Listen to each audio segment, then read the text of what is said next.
Hello. Sir मैं Satyajit Mukherjee from Calcutta news. Sir ये जो अफगानिस्तान के जो हालात है अभी हाँ जी। वो दिन ब दिन वो बहुत ही खराब हो रहा है, तो इसके बारे में क्या हो सकता है अफगानिस्तान में, उसका हालात का क्या विचार आपके पास है? देखिए, अभी एक्चुअली तालिबान तो आ गई है and Taliban is going to stay. हाँ। ठीक है ना। तो यहाँ पे कोई आप सोचिए कि कोई दोबारा से कोई ऐसा सिस्टम आ जाए कि यहाँ हालात ठीक होंगे, वो तो होगा नहीं। क्योंकि जितनी हमारी बिग सुपर पावर्स हैं, कोई भी इसमें से रिस्पॉन्सिबिलिटी से काम नहीं कर रहा। अमेरिका ने दिखा दिया अपना, चाइना का एटीट्यूड आप देख ही रहे हैं किस टाइप का है।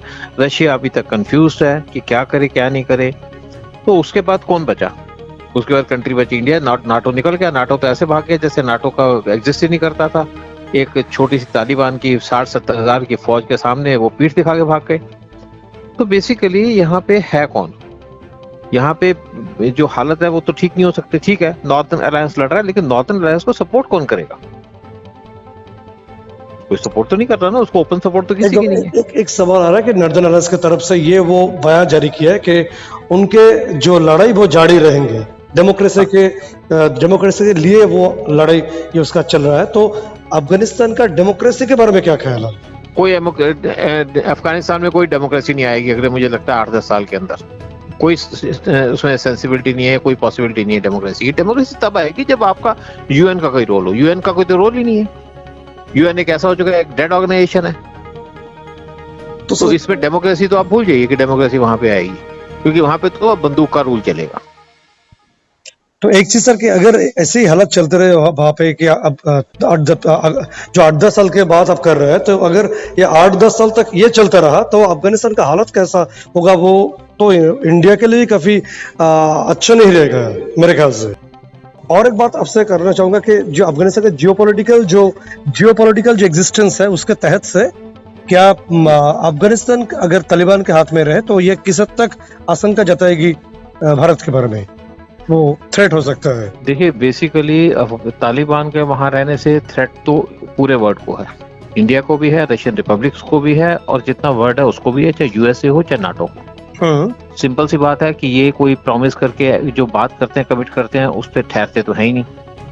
अब लेकिन फ्यूचर में देखा जाए कि पिछली बार आए थे तो उन्होंने कश्मीर पे तो कुछ नहीं किया था, लेकिन अभी जो एक तरीके से अपने आप को एस्टेब्लिश करने की कोशिश कर रहे हैं कि यहाँ पे आर्मी की यूनिफॉर्म हो, फलाना हो, सारा कुछ हो। तो ये देखते हैं कि अगले कुछ दिनों में या महीनों में क्या फर्क पड़ेगा। लेकिन ये बात जरूर है कि इससे इंडिया को जो है बड़ा सीरियस थ्रेट है, internal as well as external. क्योंकि जो तालिबान के जो मेन एडवाइजर हैं वो है पाकिस्तान, और पाकिस्तान की आईएसआई। और वो उनको शुरू से ऐसा लगता है कि बेसिकली अब तालिबान आ गया तो कश्मीर ले लेंगे, और नेचुरली यहाँ पे कोशिश भी करेंगे, क्योंकि जो आर्म्स एमुनिशन जो निकले थे, जो वहाँ से जो इन तालिबान ने पकड़े हैं, वो काफी जो आर्म्स एमुनिशन या गन्स हैं वो पाकिस्तान के PIA से पहुंच गई हैं।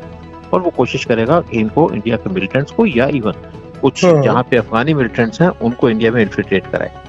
ये नहीं मैं कहता कि तालिबान, क्योंकि तालिबान के और भी ग्रुप्स हैं एकदम, कुछ इंडिया के फेवर में भी है, कुछ पाकिस्तान के फेवर में भी हैं। तो इंडिविजुअली भी हो सकता है किसी ना किसी को पैसे देके इंडिया में पहुंचाए वो। इसको बिल्कुल रूल आउट नहीं किया जा सकता। दूसरा एक प्रॉब्लम ये आती है जो इंडिया के अंदर लोगों की मेंटलिटी। तो थ्रेट तो इंडिया को है नेचुरली, लेकिन इंडिया उसको कैसे डील करता है वो डिपेंड करता है। और मुझे लगता है कि इंडिया इसको डील करेगा firmly. India wait and watch की पॉलिसी नहीं रखेगा कि वो पहले अटैक करें फिर हम देखें। और इस पे तो मैं एक चीज और समझ सकता हूँ कि फ्यूचर में कोई ऐसा देर की बात नहीं है कि जब हमारा इंडो पाकिस्तान का वॉर हो जाए, सिचुएशन खराब होती है।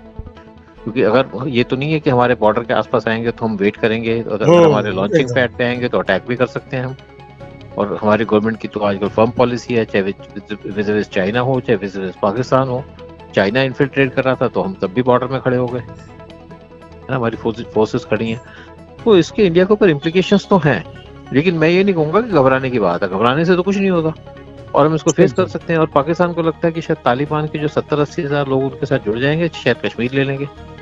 पाकिस्तान की 8 लाख की आर्मी है, और आज पाकिस्तान की army is very ill equipped.